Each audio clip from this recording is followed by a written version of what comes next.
नमस्कार साथियों, स्वागत है आपका चाणक्य क्लासेस विद प्रशांत में।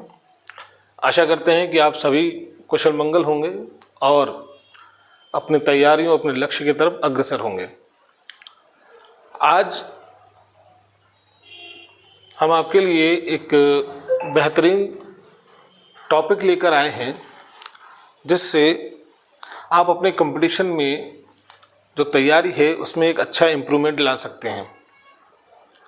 उदाहरण के तौर पे पूरे भारत की जितनी भी नदियां हैं उन नदियों का तंत्र है और उन नदियों के तंत्र में बहुत सारी सहायक नदियां जुड़ी हुई हैं जिसे याद कर पाना मुश्किल बहुत लगता है।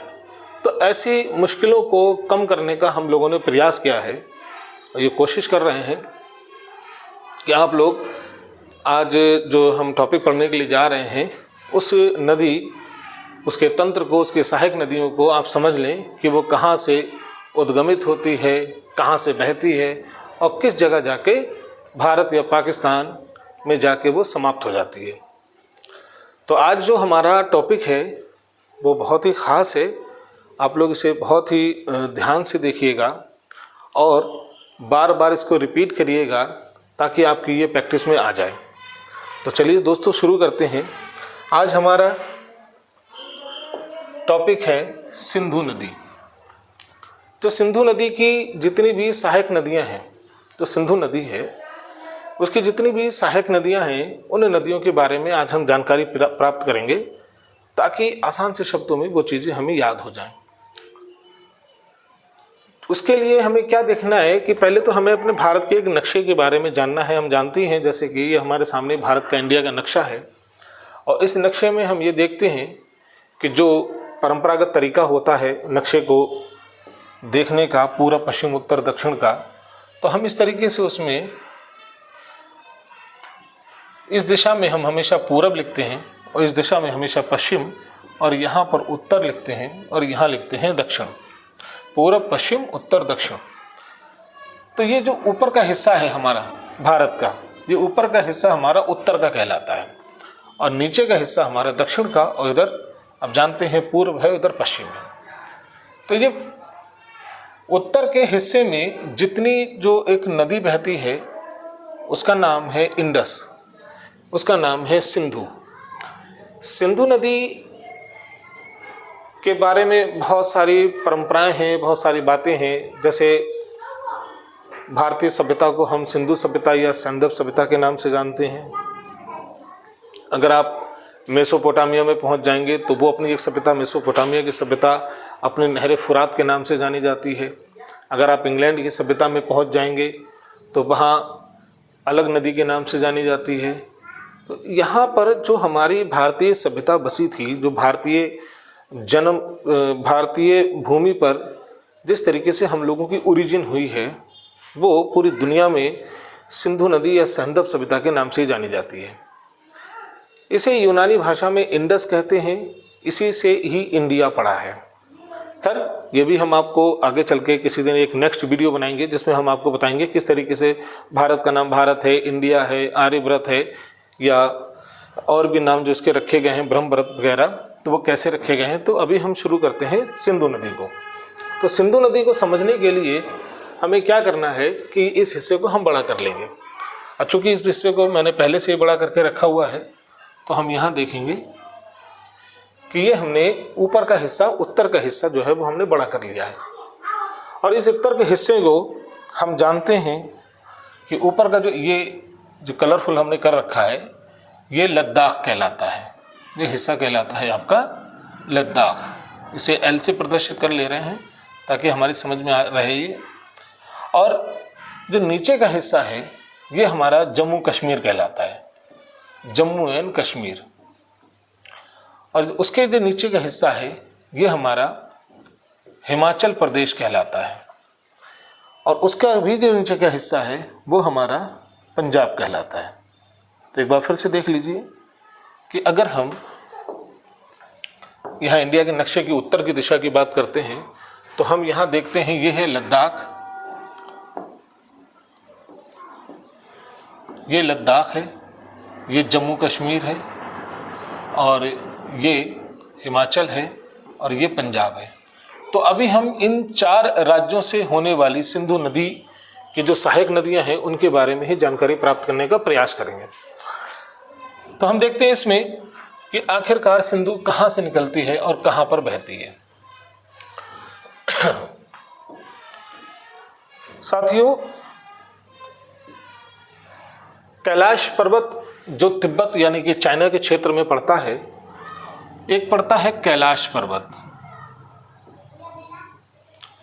इसको मैं लिख देता हूं, कुछ पॉइंटों को लिख दूंगा जो आ जाएंगे, और जो पॉइंट नहीं लिखते हैं उसे मैं बार बार रिपीट कर दूंगा ताकि आप उसे समझ लें, अपनी बुक्स पर या अपनी कॉपी पर राइट डाउन कर लें।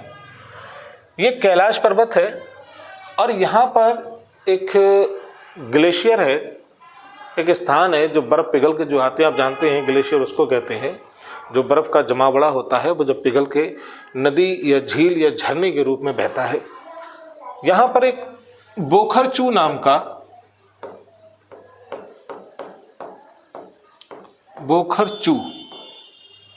का ग्लेशियर है और ये ग्लेशियर कैलाश पर्वत के पास में एक मानसरोवर झील है, उस झील के पास में आके गिरता है।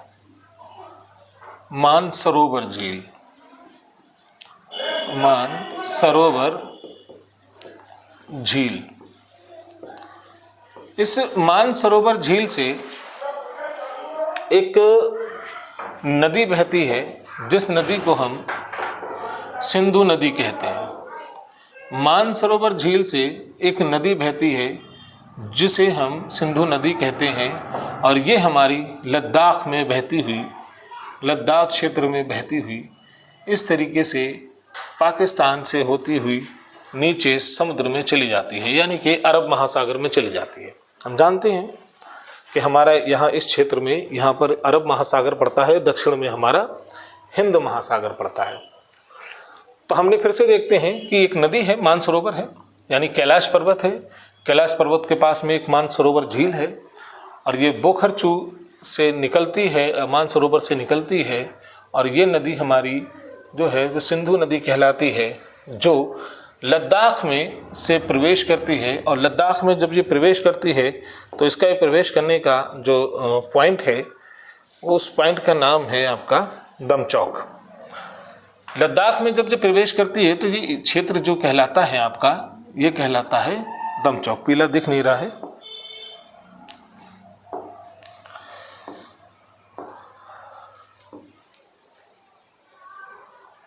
काला ही ले लेते हैं, इसी से दिखेगा शायद।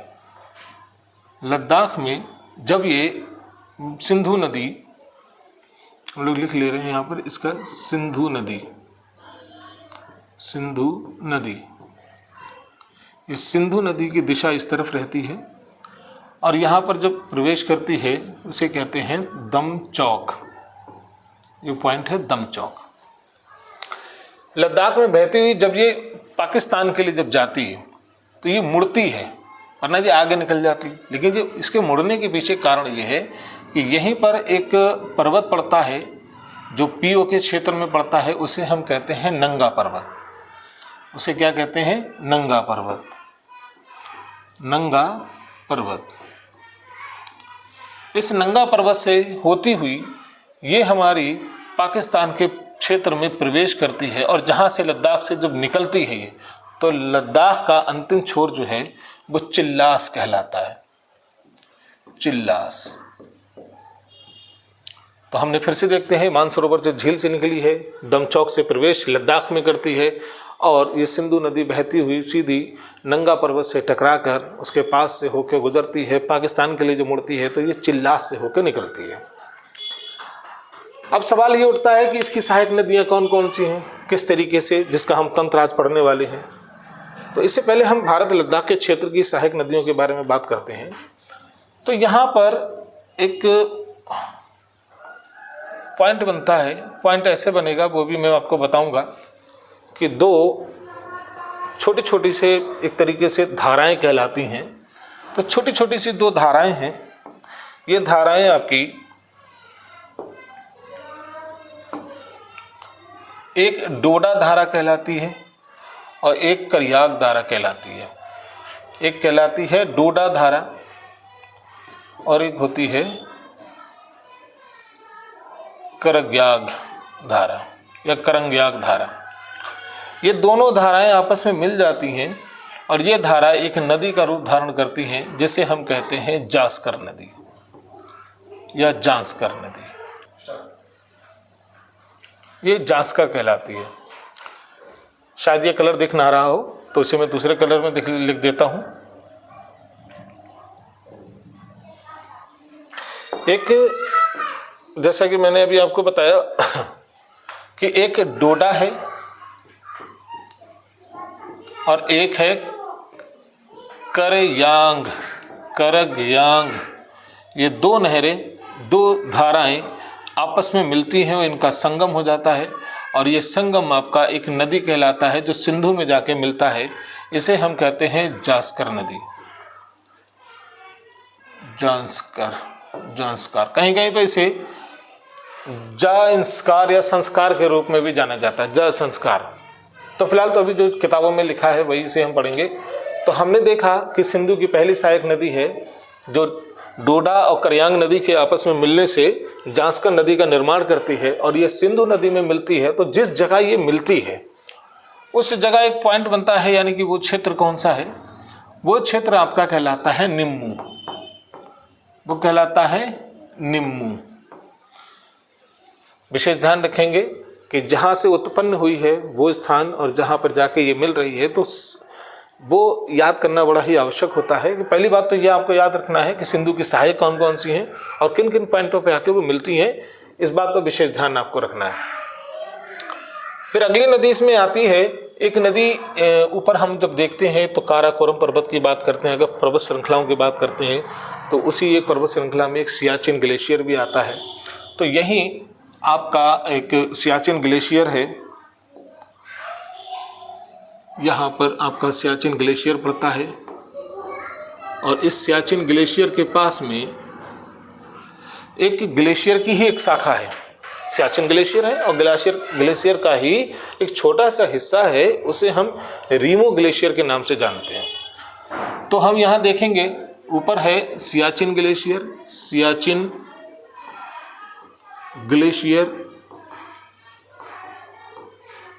और नीचे जहाँ से ये हम जहाँ पर अपनी नदियाँ हमारी आके इसमें बहेंगी उसे कहा जाता है रीमो ग्लेशियर। रीमो ग्लेशियर यानी कि वो सियाचिन का ही छोटा सा हिस्सा है, रीमो ग्लेशियर। रीमो ग्लेशियर से एक नदी बनती है और वो नदी आपकी इस तरीके से आके सिंधु में मिल जाती है। इस नदी का नाम है श्योक नदी, श्योक नदी। देखिए, रीमो ग्लेशियर से एक नदी निकलती है जिसका नाम है श्योक नदी और वो आके सिंधु नदी में मिल जाती है। यहीं इसी रीमो से ही एक और नदी का निर्माण होता है, इसका नाम है नुब्रा नदी। ये सिंधु में नहीं मिलती है बल्कि ये आपकी श्योक नदी में मिलती है। कुल मिला के हम ये कह सकते हैं कि सिंधु की तो सहायक नुब्रा ही है, इसका नाम लिख देते हैं नुब्रा नदी, नुब्रा नदी। ये नुब्रा नदी श्योक की भी सहायक हो गई और आपके सिंधु की भी सहायक कहलाती है। तो जिस स्थान पर आकर ये मिलती है उसको हम कहते हैं दिस्कित, उसको हम कहते हैं दिस्कित। लाल थोड़ा सा पतला चला देता हूं मैं, दिस्कित। दिस्कित नामक स्थान पर ये सिंधु में आके मिल जाती है। उसके बाद हम देखते हैं कि इन दो नदियों के बाद में अगली नदी हमारी सिंधु नदी आगे बढ़ रही है, इसमें और भी सहायक नदियां जो हैं वो प्रवेश करेंगी। तो हम देखते हैं कि एक गिलगित क्षेत्र कहलाता है जो पाकिस्तान का गिलगित क्षेत्र है। हालांकि ये बहुत जो रेखा है बड़ा करीब में बना दी है, मैं थोड़ा सा दूर से ले रहा हूँ। तो इसका मतलब ये नहीं है कि वो पाकिस्तान से बाहर से आती है बल्कि पाकिस्तान के अंदर से ही आती है। तो हम थोड़ा सा हिस्सा से थोड़ा सा बढ़ा लेते हैं, ये मान के चल रहे हैं कि ये रेखा आगे है। एक स्थान पड़ता है बल्टिस्तान, पाकिस्तान में बल्टिस्तान, बल्टिस्तान। इसे बल्टिस्तान भी कहा जाता है लेकिन बल्टिस्तान के रूप को हम देखेंगे इसको। और इस बल्टिस्तान के क्षेत्र में एक झील पड़ती है, उसे कहते हैं हम सांदूर झील। सांदूर झील, सांदूर झील, संदूर भी बोला जाता है, कहीं सांदूर भी बोला जाता है, तो इसे हम कहते हैं सांदूर झील। बल्टिस्तान के क्षेत्र से एक नदी, एक मतलब झील है, वहाँ पर एक क्षेत्र है, और उस क्षेत्र से बल्टिस्तान से एक नदी का निर्माण होता है, जो नदी आपकी गिलगित नदी कहलाती है। और ये गिलगित नदी आपकी यहाँ से अंदर पाकिस्तान से ही बहती है, पाकिस्तान से बहती हुई भारत में आती है, और ये लद्दाख में आके यहाँ पर आपकी इसमें मिल जाती है, और यहाँ पर आपके मिलके सिंधु की सहायक बन जाती है। सिंधु की सहायक बनते ही यानी इसका नाम है गिलगित नदी। गिलगित नदी, गिलगित नदी, ये गिलगित नदी सिंधु की सहायक बन जाती है। अब सिंधु की सहायक नदी के पड़ोस में, यानी कि जैसे गिलगित है सिंधु की सहायक है, तो ऐसी गिलगित की भी एक सहायक नदी भारत में आती है, वो पीओके के क्षेत्र में ही बनती है। वो यहाँ से छोटा सा जगह पड़ रही है कम, यहाँ से एक निकलती है और ये इसमें आके गिलगित नदी में प्रवेश कर जाती है, इसकी सहायक बन जाती है। इसे हम कहते हैं हुंजा नदी। हुंजा नदी, हुंजा नदी। मैं फिर से अपनी बात को दोहरा देता हूँ कि बल्टिस्तान का क्षेत्र है, सांदूर झील है, और यहाँ से एक नदी निकलती है, गिलगित नदी निकलती है, और वो गिलगित नदी आपकी जो है वो अफगानिस्तान लद्दाख में आके सिंधु की सहायक बन जाती है। और यहाँ पर इसी में ही एक नदी और बहती है जिसे कहते हैं हुंजा, वो हुंजा भी इसमें मिल जाती है। अब सवाल ये उठता है कि ये गिलगित नदी जो है वो लद्दाख में या सिंधु में, या ये हम कहें कि पाकिस्तान के पीओके के क्षेत्र में किस जगह पर आके मिलती है। उस क्षेत्र का नाम है बुंजी। बुंजी, वो क्षेत्र कहलाता है बुंजी। देखिए लाल से लिख दे रहा हूं मैं कि और भी पॉइंट आपके लाल से ही लिखे गए हैं। बुंजी, बुंजी। फिर से देखिए, बल्टिस्तान से निकली गिलगित नदी, निकली हुंजा इसमें मिल गई, और ये आके बुंजी नामक स्थान पर आके जो है वो सिंधु की सहायक बन गई।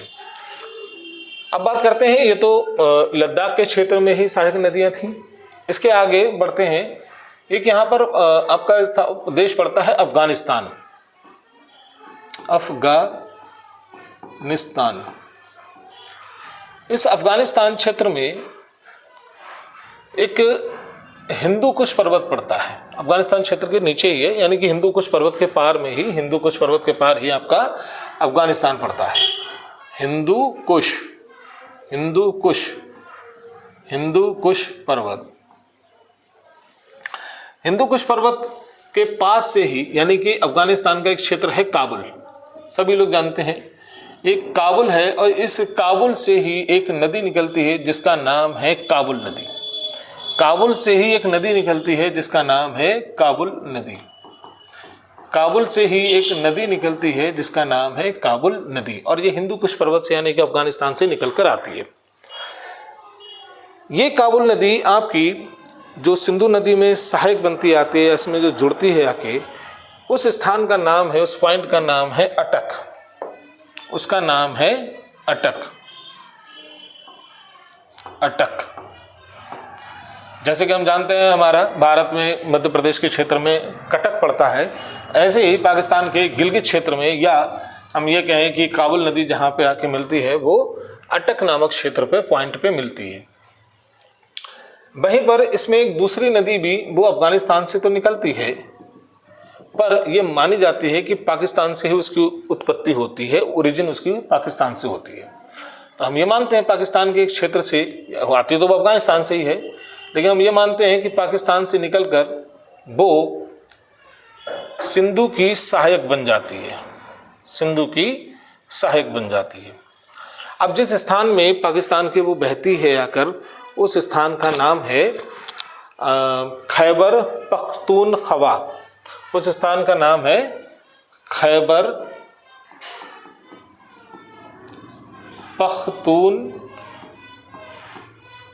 पख्तूनख्वा। तो जब खैबर पख्तूनख्वा से अब पाकिस्तान से निकलकर ये नदी आपके सिंधु में मिलती है, इस नदी का नाम है कुर्रम नदी। कुर्रम नदी, इस नदी का नाम है कुर्रम नदी। और ये आपकी ईसा खेल नामक, ईसा खेल नामक स्थान पर सिंधु की सहायक बनती है। वहीं पर अफगानिस्तान के एक क्षेत्र पड़ता है, पर्वत श्रृंखला एक पड़ती है, उसे हम कहते हैं सुलेमान पर्वत श्रृंखला। सुलेमान पर्वत, सुलेमान पर्वत से एक नदी निकलती है जिसका नाम है गोमल नदी, और ये पाकिस्तान के डेरा इस्माइल क्षेत्र से निकलती हुई, डेरा इस्माइल खान शहर नाम का एक क्षेत्र है, उससे निकलती, उसमें बहती हुई वो सिंधु में आके मिलती है, उसकी सहायक बनती है। तो हम देखते हैं कि सुलेमान पर्वत से यानी अफगानिस्तान से निकलती है और ये नदी आपकी सिंधु में आके मिल जाती है। जिस स्थान पर आकर ये मिलती है इसका नाम है गोमल नदी, इसका नाम है गोमल नदी, गोमल नदी। और ये जहाँ पर मिलती है आके उसको हम कहते हैं डेरा इस्माइल, डेरा इस्माइल खान, डेरा इस्माइल खान शहर। ये कहा जाता है कि इसके दक्षिण में 20 मील पीछे ही लगभग गोमल नदी जो है वह सिंधु की सहायक बन जाती है। तो हम फिर से विशेष ध्यान रखेंगे कि हमने देखा कि लद्दाख में अलग है और ये हमारे अफगानिस्तान और पाकिस्तान से बहती हुई जो नदियां बहती हैं, इसमें हमें 3 नदियों का विशेष ध्यान रखना है, जिसमें पहली नदी हमारे पास में गिलगित है और दूसरी नदी हमारे पास में काबुल, कुर्रम और गोमल, यानी कि 4 नदियाँ कुल हैं। एक तो हमारे भारत में ही जाके पीओके के क्षेत्र में मिल जाती है, तो 3 नदियाँ हमारे पास में काबुल, कुर्रम और गोमल। इन नदियों पर विशेष ध्यान रखेंगे कहाँ से निकली हैं और कहाँ आके अटक ईसा खेल या डेरा इस्माइल खान नामक शहर में आके ये मिलती हैं, उसके दक्षिण के 20 किलोमीटर या 20 मील के क्षेत्र में आके मिलती हैं पीछे के लिए। अब हम बात करते हैं अपने जम्मू कश्मीर की अगली नदियों की। इसकी अगली नदी जो सहायक नदी इसमें मिलती हैं उसको देखते हैं। तो ध्यान रखिएगा, इसमें नज़र आपकी हटना नहीं चाहिए। और आप ये देखिए कि जम्मू कश्मीर में एक झील पड़ती है, उसे हम कहते हैं बेरी नाग झील। उस झील को हम कहते हैं बेरी नाग झील। एक क्षेत्र है, इसे कहते हैं वेरी नाग झील। इस वेरी नाग झील से एक नदी का निर्माण होता है, वो नदी कहलाती है आपकी झेलम। और ये झेलम नदी आपकी भारत पाकिस्तान का बॉर्डर बनाती हुई, भारत पाकिस्तान का बॉर्डर बनाती हुई यहाँ पर आकर रुक जाती है। बहुत सारी जगह पे आपको अध्यापक या बहुत सारे एक्सपर्ट या कुछ और जिनकी थोड़ा सा अर्ध ज्ञान होता है वो आपको यही बताएंगे कि झेलम जो है वो सीधी, झेलम नदी जो है वो सीधी सिंधु नदी में मिल जाती है, पर ऐसा नहीं है। झेलम नदी सिंधु में नहीं मिलती है। हालांकि इस पे कुछ विवाद भी रहते हैं, क्योंकि इसके किलोमीटर्स की बात अगर हम करते हैं तो ये 724 किलोमीटर के क्षेत्र में बहती है।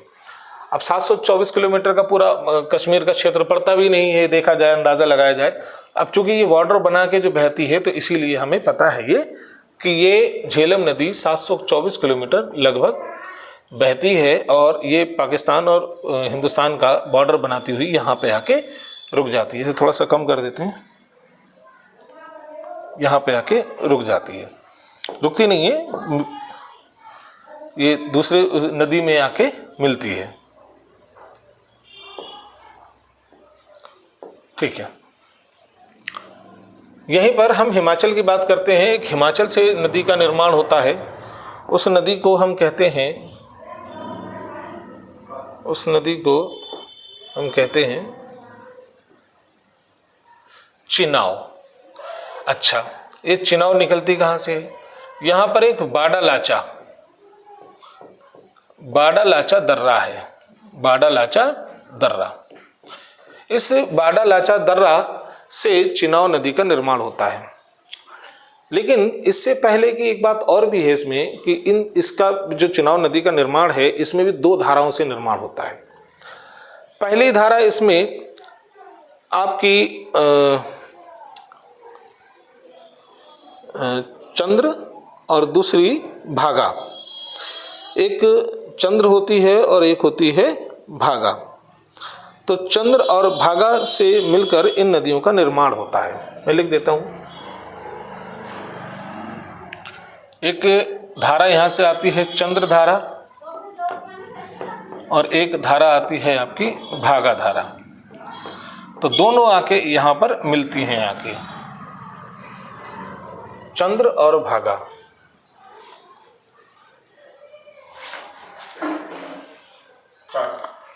ठीक है, तो चंद्र और भागा, ये कहा जाता है कि चंद्र जो झील है, चंद्र झील है, ये ताल झील से निकलती है। ताल झील से स्पष्ट लिख दी, देख लीजिए ध्यान से। ये चंद्र जो या चंद्रा, चंद्र या चंद्रा, वो ताल झील से निकलती है। भागा जो है, भागा जो है वो सूर्य ताल से निकलती है। सूर्य ताल। तो ये ताल झील से निकल के बनी चंद्रा, ये सूर्य ताल से निकलकर बनी भागा। तो जिस पॉइंट पे आकर ये मिलती है वो आपका संगम जो है वो कहलाता है चंद्रभाग। चंद्रभाग वो क्या कहलाता है? चंद्रभाग। क्या कहलाता है वो? चंद्रभाग। यही नदी आगे जो है वो बढ़ती है और बढ़ती हुई ये आगे यहाँ पर आके रुक जाती है। लोग ये कहते हैं इस नदी का नाम है चिनाव नदी। चिनाव नदी। एक चीज़ और भी है कि ये जो घाटी है, जो बाड़ा लाचा दर्रे में एक घाटी है, एक घाटी जिसमें से ये निकल कर आती है, उस घाटी का नाम है लाहौल घाटी। लाहौल घाटी। तो लाहौल घाटी से ही निकलकर ये चिनाव नदी, अच्छा चूंकि घाटी क्या चीज़ होती है या दर्रा क्या चीज़ होती है, जैसे बाड़ा लाचा दर्रे की बात कर रहे हैं, जैसे एक बार देख लीजिए, दर्रे का रूप समझ लीजिए। जैसे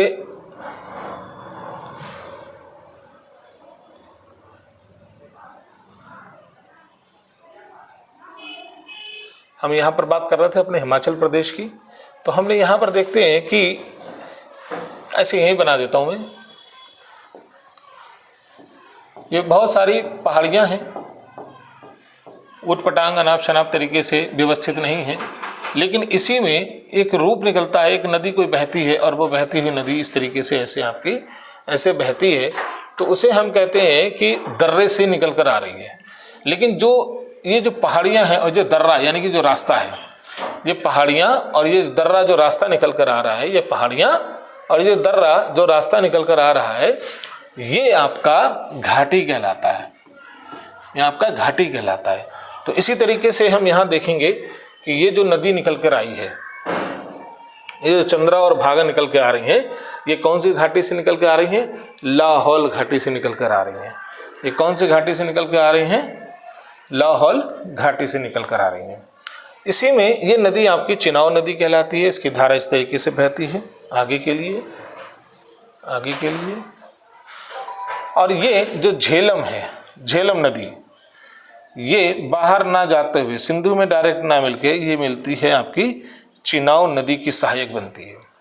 ये नदी चिनाव नदी की सहायक बनती है। झेलम चिनाव नदी की सहायक बनती है और ये भी चिनाव भी डायरेक्ट सिंधु में नहीं मिलती है, ये भी बीच में ही रुक जाती है, अगली नदी की जो सहायक बनेगी। उसके बाद इसी हिमाचल प्रदेश में एक दर्रा पाया जाता है, उसका नाम है एक और स्थान पाया जाता है रोहतांग। रोहतांग, रोहतांग, शायद ये नहीं दिखता होगा, कोई ऐसा कलर नहीं जो दिख जाए ढंग से। रोहतांग दर्रा। ये रोहतांग दर्रे से एक नदी का निर्माण होता है। और ये रोहतांग दर्रा कहाँ है? रोहतांग दर्रा है आपका कुल्लू घाटी में। देखिए बाड़ालाचा दर्रा आपका है वो आपका लाहौल घाटी में, मैं यहाँ लिख दे रहा हूँ बाड़ालाचा लाहौल घाटी में, लाहौल घाटी। और आपका रोहतांग दर्रा आपका कुल्लू घाटी।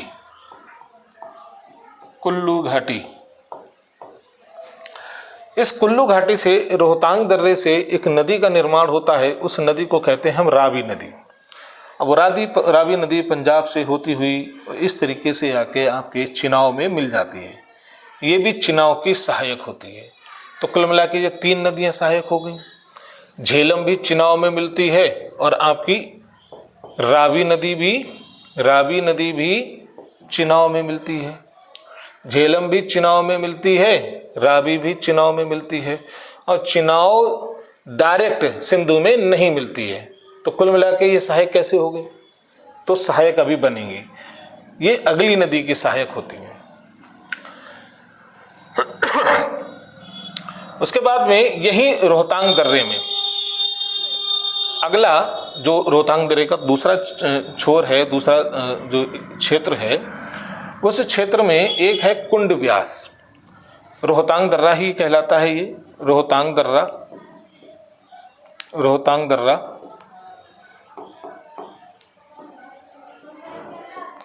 और रोहतांग दर्रे में एक कुंड व्यास नाम का एक कुंड है। छोटा मोटा कुंड नहीं है, बहुत बड़ा है। जिस तरीके से झील होती है या झरने होते हैं आके गिरते हैं तो उसमें पानी एकत्र होता है, तो इसीलिए हम इसे कहते हैं कुंड व्यास, जो कुल्लू घाटी के पास में ही है। तो यहाँ से एक नदी निकलती है और वो नदी आपकी कहलाती है ब्यास नदी, क्योंकि कुंड व्यास से निकल रही है इसीलिए ब्यास इसका नाम रखा गया है। और ये ब्यास नदी आपकी यहाँ से बहती हुई पंजाब के क्षेत्र में ही रुक जाती है। ये भी डायरेक्ट सिंधु में नहीं मिलती है, लेकिन ये भी सिंधु की सहायक कहलाती हैं। ये सारी नदियाँ सिंधु की ही सहायक कहलाती हैं।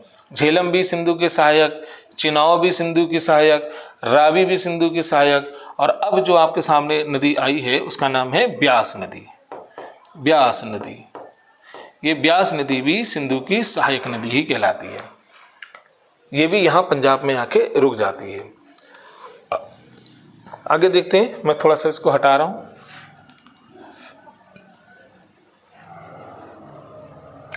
यहीं पर आपका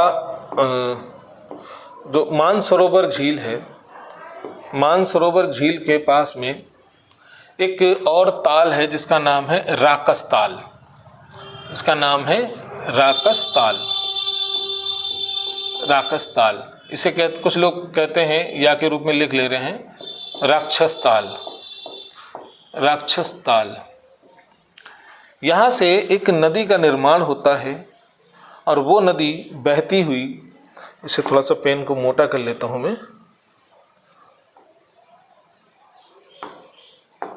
इम्पोर्टेंट नदी है ये। और यहाँ से ये नदी बहती हुई आपकी हिमाचल में मिलती है, आके हिमाचल के क्षेत्र से प्रवेश करती है।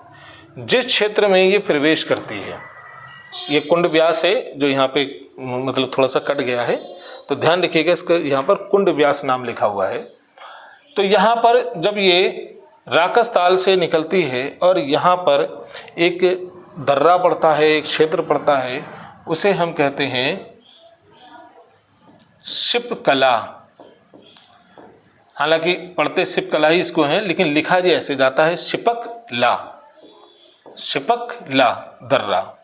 तो शिपकला दर्रा से ये हिमाचल प्रदेश में प्रवेश करती है। और शिपकला दर्रा से ये होती हुई और पंजाब के क्षेत्र, हिमाचल और पंजाब से निकलती हुई, और इस तरीके से ये आपकी ब्यास नदी का सहयोग करती है। ब्यास जो नदी है, ब्यास नदी आपकी ये इस नदी में मिल जाती है। इस नदी का नाम लिख देता हूँ मैं, इसका नाम है सतलज। सतलज, कहीं कहीं पे इसे सतलुज भी कहा जाता है, सतलज नदी। इस नदी का नाम है सतलज नदी, सतलज, इस नदी का नाम है सतलज। इस सतलज में ब्यास नदी का मिलन हो जाता है, यानी कि ब्यास नदी जो है वो सतलज की सहायक हो जाती है। ये आपकी नदी आगे बढ़ती है और ये बढ़ती हुई सतलज, आपकी सतलज जो है वो सीधे डायरेक्ट जाके आपकी सिंधु में मिल जाती है। ये नदी आपकी सिंधु में डायरेक्ट मिल जाती है। और ये जो ऊपर की नदियां हैं, जो झेलम चिनाव में मिली, रावी चिनाव में मिली, और ये नदियां आपकी आके मिलती हैं सतलज में। ये नदियां मिलती हैं आपकी सतलज में। फिर से समझ लीजिए, झेलम नदी चिनाव नदी में मिली, रावी नदी चिनाव नदी में मिली, ये तीनों नदियों का संगम जो हो के मिला है वो आपका सतलज में आके मिला है। अब सवाल ये उठ रहा है, ब्यास नदी सतलज में मिली, ये सतलज आगे बढ़ी और आगे बढ़कर किस में मिली, आके सिंधु में मिली। और जहाँ पर ये मिलती है उस पाकिस्तान के क्षेत्र का नाम है मिठानकोट, उस क्षेत्र का नाम है मिठानकोट। और जहाँ पर ये जो आपकी ब्यास नदी है, ब्यास नदी आपकी जिस क्षेत्र में आके पंजाब में मिलती है आके, उसे कहते हैं हम हरी के बैराज, हरी के बैराज, हरी के बैराज। और ये हरी के बैराज से इसलिए इम्पोर्टेंट ये है कि यहाँ से एक छोटी सी नहर, छोटी सी नहीं बल्कि भारत की मानव के द्वारा निर्मित सबसे बड़ी नहर इंदिरा गांधी नहर, उसका नाम है इंदिरा गांधी नहर, जो नीचे के लिए बहती है, जो पंजाब से होते हुए, चूँकि पंजाब के नीचे ही आपका जो है वो राजस्थान पड़ता है, और इसमें बहुत ज़्यादा सिंचाई, राजस्थान को बहुत ही फ़ायदा, पंजाब को भी बहुत फ़ायदा होता है इससे। तो हरी के बैराज से एक नदी निकलती है, एक नदी नहीं, नहर निकलती है, जो भारत की सबसे बड़ी नहर कहलाती है। इसका नाम है इंदिरा गांधी, इंदिरा गांधी नहर।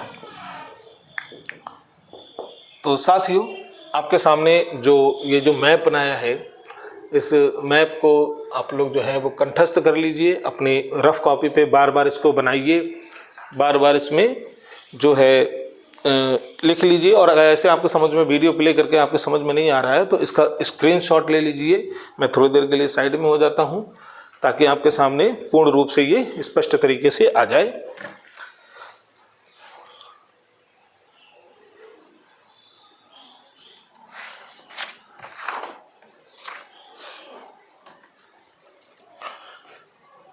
उम्मीद है आपने स्क्रीनशॉट ले लिया होगा। इसको बार बार आप प्रैक्टिस करिए, इसे कंठस्थ करिए, आपके समझ में आ जाएगा कि किस तरीके से सिंधु नदी जो है वो मानसरोवर झील से निकलती है, बोखरचू से निकलती है।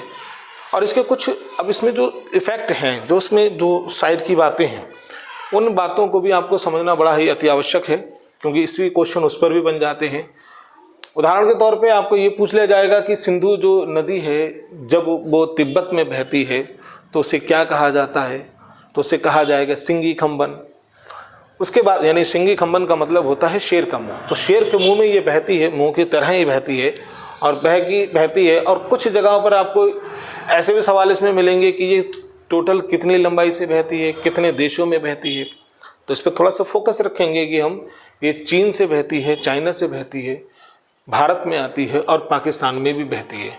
तो 3 देशों में जब ये बहती है तो इसकी टोटल लंबाई 2880 किलोमीटर है। 2880 किलोमीटर, 2880 किलोमीटर। यहीं पर अगर आप झेलम की बात करते हैं तो झेलम आपके सामने 724 किलोमीटर है। अगर आप चिनाव की बात करते हैं तो चिनाव आपके सामने 960 किलोमीटर की है, 960 किलोमीटर की है, 960 किलोमीटर की है। वहीं पे अगर सतलज की बात करते हैं तो सतलज जो है वो राक्षस ताल से निकल के जो सिंधु नदी तक जाती है, टोटल इसकी लंबाई जो है वो 1400 किलोमीटर, सतलज की लंबाई टोटल 1450 किलोमीटर है। लेकिन ये 1450 किलोमीटर पूरी भारत में नहीं है, ये आपकी चाइना यानी कि तिब्बत का क्षेत्र, भारत का क्षेत्र और आपका पाकिस्तान का क्षेत्र, तो भारत में ये 1050 किलो 1050। इसमें एक बात और है, खास बात कि जैसे ब्यास की है, ब्यास की लंबाई भी आपकी 470 किलोमीटर, ये है ब्यास 470 किलोमीटर, 470 किलोमीटर। इसमें खास बात ये है कि हालांकि यहाँ पर जो हमने जो अपना जो वीडियोस अपलोड करने जा रहे हैं ये काफ़ी लंबा हो गया होगा, ये क्लास हमारा ज़्यादा लंबा हो गया होगा, तो हम इससे जुड़े हुए तथ्य जो हैं, इससे जुड़ी हुई जो बातें हैं कि कौन सी नदी क्यों है, उस पर कौन से डैम हैं, कौन सी परियोजनाएं हैं, कितनी लंबाई है, इनके क्या क्या और नाम हैं, या कौन कौन से इसमें कौन कौन सी धाराएं और आके मिल रही हैं, उसमें हम आपको नेक्स्ट वीडियो में हम आपसे लोगों को डिस्कस करेंगे, ताकि वो चीज़ आपके अंदर बहुत अच्छी तरीके से व्यवस्थित हो जाए, आपको कंठस्थ हो जाए। तो फिलहाल तो अभी हम यही देखते हैं। यहाँ पे एक बात और आपको समझा दूं कि सिंधु नदी और का एक समझौता हुआ था जो 1960 में हुआ था, नेहरू और पाकिस्तान के बीच में, अयूब खां के बीच में, जो पाकिस्तान का राष्ट्रपति था अयूब खां और प्रधानमंत्री भारत के पंडित नेहरू जी थे। और इसकी जो मध्यस्थता कराई थी इसकी, तो वो वर्ल्ड बैंक, विश्व बैंक ने कराई थी। और क्या समझौता था उसमें, तो उसने ये कहा था कि उससे पहले एक बात समझ लीजिए कि जैसे ये जो झेलम है, ये झेलम और ये चिनाव और ये रावी, ये ब्यास और ये सतलज, तो ये 5 नदियों का तंत्र है। देखिए, झेलम इसमें मिल रही है चिनाव में, रावी मिल रही है चिनाव में, चिनाव मिल रही है सतलज में, ब्यास मिल रही है सतलज में, ये सिंधु में, ये 5 नदियों का संगम है। इसे पंजनाद और इसी क्षेत्र को, इसी को दूसरे नाम से पंजाब भी कहा जाता है। पंजाब, यही 5 नदियों के क्षेत्र को पंजाब का क्षेत्र कहा जाता है। अब आप कहेंगे पंजाब तो साहब ये है, तो पंजाब एक राज्य ये है, लेकिन ये टोटल ये 5 नदियों का जो क्षेत्र है, यही पूरा क्षेत्र आपका पंजनाद या पंजाब के नाम से भी जाना जाता है। ऐसे भी इससे और भी इंटरेस्टिंग तथ्य और भी महत्वपूर्ण तथ्य जो आपके कंपटीशन में, आपकी जानकारी में इजाफा कर सकते हैं, आपके कंपटीशन में आपके काम आ सकते हैं, उन सब चीज़ों को जानने के लिए आपको हमारे चैनल को सब्सक्राइब करना है, लाइक भी करना है अगर आपको अच्छा लगे, और इसको शेयर करें ताकि ये हमारी जानकारी और भी ज़रूरतमंद लोगों के पास में पहुँचे। और उम्मीद करते हैं कि आपकी समझ में आया है, और आप इसमें जो आपको इसमें अच्छा लगे उसके लिए आप लोग क्या करें, इसमें कमेंट कर दें। उम्मीद है कि अच्छे ही कमेंट करेंगे। और ये टॉपिक है उसमें आप कमेंट भी करके हमें लोगों को ये भी बता सकते हैं कि किस की तैयारी आप लोग कर रहे हैं और कौन से टॉपिक की आपको आवश्यकता है। तो हम कोशिश ये करेंगे कि आपके लिए उस टॉपिक पर एक अच्छा और एक सरल तरीके से आपको वो वीडियो हम प्रोवाइड करवा दें और अच्छी सी जानकारी आपके पास में पहुंचा सकें। आज के लिए इस वीडियो में इतना ही रखते हैं। नेक्स्ट वीडियो में हम इससे जुड़े हुए तथ्यों पर डिस्कस करेंगे। ठीक है, जय हिंद, जय भारत।